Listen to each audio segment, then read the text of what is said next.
दोस्तों, आपने सुना होगा कि एक नागिन अपने नाग के मरने का बदला ज़रूर लेती है, क्योंकि कहा जाता है कि नागिन एक क्षण भी अपने नाग के बिना नहीं रह पाती। नाग की मौत के बाद नागिन नाग का बदला लेती है और फिर बाद में खुद भी मर जाती है। ग्वालियर के एक गांव में ऐसी ही एक अनोखी सच्ची घटना सामने आई है दोस्तों, जहां एक सांप के ऊपर ट्रक चढ़ने की वजह से उसकी मौत हो गई, परंतु फिर उसकी प्रेमिका नागिन ने जो गाँव वालों के साथ किया, उसे जिसने भी सुना वे डर कर कांप गया। वीडियो शुरू करने से पहले दोस्तों, एक बार सच्ची श्रद्धा से कमेंट बॉक्स में हर हर महादेव अवश्य लिखें। दोस्तों, देवों के देव महादेव के लिए एक लाइक तो ज़रूर बनता है। दोस्तों, ग्वालियर की घटना जानने से पहले हम आपको बताते हैं कि इच्छाधारी नाग नागिन होते क्या हैं। आप इच्छाधारी नाग नागिन के बारे में जानते ही होंगे। आपने फिल्म नाटकों में देखा होगा, एक इच्छाधारी सांप होता है जो अपना आकार बदल सकता है। वे चाहे जिस रूप में भी आ सकता है और ये इच्छाधारी नाग नागिन काफ़ी शक्तिशाली भी होते हैं। हालांकि जो फिल्मों और नाटकों में दिखाया जाता है वे पूरी तरह से सच नहीं होता, लेकिन ये फिल्में प्राचीन काल के अंदर उल्लेखित कहानियों के आधार पर ही बनाई गई हैं।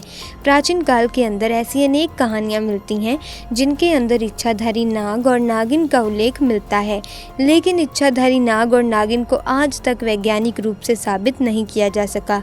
पहले तक वैज्ञानिक मानते थे कि सांप का केवल एक फन होता है, लेकिन अब तक 5 फन वाले सांप भी मिल चुके हैं।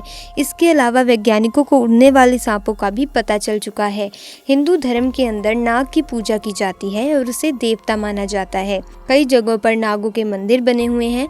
नाग पंचमी पर नागों की पूजा भी होती है। वैज्ञानिक भी यही मानने लगे हैं कि सांप दुनिया की सबसे बड़ी रहस्यमयी प्रजातियों में से एक है। दोस्तों, पौराणिक कथाओं के अनुसार इच्छाधारी नाग नागिन एक तरह के सांप ही होते हैं, लेकिन वे सामान्य सांपों से अलग होते हैं। उनके अंदर विशेष ताकतें होती हैं। ये भगवान शिव के भक्त होते हैं। ऐसा माना जाता है कि इच्छाधारी नाग और नागिन अपना रूप बदल सकते हैं।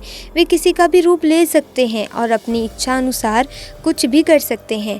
ऐसा माना जाता है कि इच्छाधारी सांप के पास एक मणि होती है जिसे नागमणि कहा जाता है। ये केवल इच्छाधारी सांप के पास ही होती है। यदि कोई इस नागमणि को हासिल कर लेता है तो वे कुछ भी कर सकता है। ऐसा माना जाता है कि इच्छाधारी नाग और नागिन 1000 सालों तक इस धरती पर जीवित रह सकते हैं। दोस्तों, अब आपने इच्छाधारी नाग नागिन के बारे में तो काफ़ी कुछ जान लिया, तो अब हम आपको बताते हैं ग्वालियर में घटी उस घटना के बारे में। ग्वालियर गांव में मंगल और उदित नाम के 2 भाई रहते थे। मंगल और उदित किसी काम से दूसरे गांव गए थे। उनका खुद का ट्रक था। जब वे घर की तरफ ट्रक से वापस आ रहे थे तो रोड पर अचानक एक नाग आ गया। क्योंकि ट्रक स्पीड में था तो पता ही नहीं चला कि कब नाग गाड़ी के नीचे आ गया। नाग की वही मौके पर मौत हो गई। कुछ देर बाद नाग के मृत शरीर के पास एक नागिन आई और काफ़ी देर तक उसके शरीर के आसपास ही घूमती रही। दोनों भाइयों को पता ही नहीं चला कि उन्होंने एक नाग को मार डाला है। दोनों भाइयों ने मज़े से रात को अपने माता पिता के साथ खाना खाया और फिर सोने चले गए। परंतु आधी रात को एक नागिन खिड़की के रास्ते से आई और मंगल को उसने डस लिया। मंगल तेजी से चिल्लाया तो नागिन खिड़की के रास्ते ही बाहर निकल गई।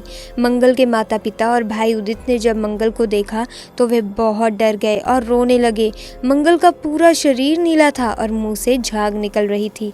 अपने भाई को बचाने के लिए उदित तुरंत बाइक लेकर गया और पास के ही प्रसिद्ध सपेरे को घर ले आया। सपेरे ने तुरंत मंगल के शरीर को देखकर बता दिया था कि इसे एक नागिन ने काटा है। सपेरे ने अपनी विद्या से ये जान लिया कि एक नागिन ने बदले की आग में ये सब कुछ किया है। वे सपेरा उदित और उसके माता पिता को बोलता है कि आपका ये लड़का मंगल तो कब का शरीर त्याग चुका है, अब किसी भी हालत में उसे जिंदा नहीं किया जा सकता। परंतु आपके दूसरे बेटे उदित को भी जान का बहुत खतरा है, क्योंकि इन्होंने एक नाग की हत्या की है और उसकी नागिन आपके दोनों बेटों को मारना चाहती है।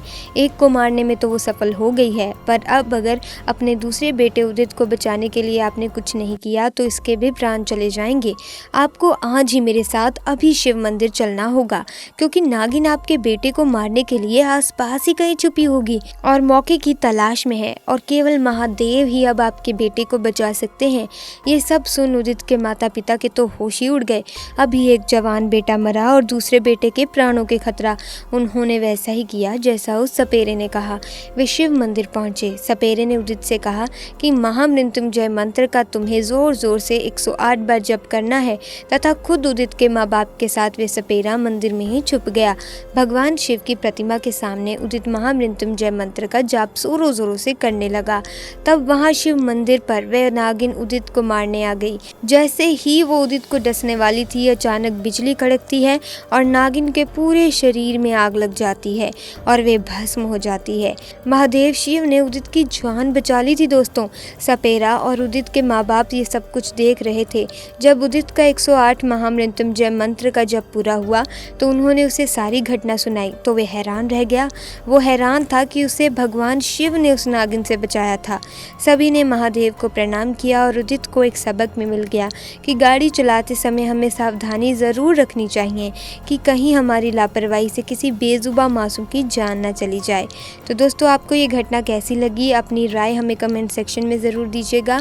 अगर वीडियो अच्छी लगी, वीडियो को लाइक, शेयर और चैनल को सब्सक्राइब कर दीजिएगा। आपका बहुत बहुत धन्यवाद। हर हर महादेव।